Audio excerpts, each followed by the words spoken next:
దాని గురించి ప్రశ్నించటం బిద్అత్ అన్నారు. కాబట్టి నమ్మండి, అల్లాహ్ అర్ష్పై ఉన్నాడు. అల్లాహ్ తాలా అర్ష్ నుండి మొదటి ఆకాశానికి వస్తాడా రాడా? అల్లాహ్ తన వైభవానికి తగ్గట్టుగా, అల్లాహ్ తన వైభవానికి తగ్గట్టుగా ఎలా మనం చెప్పలేము.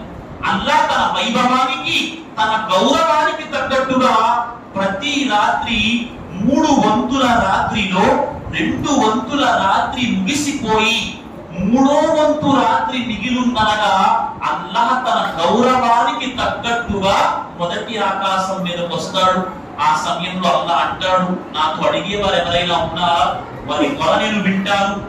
నాతో పశ్చాత్తాప పడేవారు ఎవరైనా ఉన్నారా? వారి పశ్చాత్తాపాన్ని నేను స్వీకరిస్తాను. కాబట్టి రాత్రి పూట తహజ్జుద్ కోసం లెగిసి అల్లాహ్తో ఆరాధన చేయటం సాంప్రదాయం.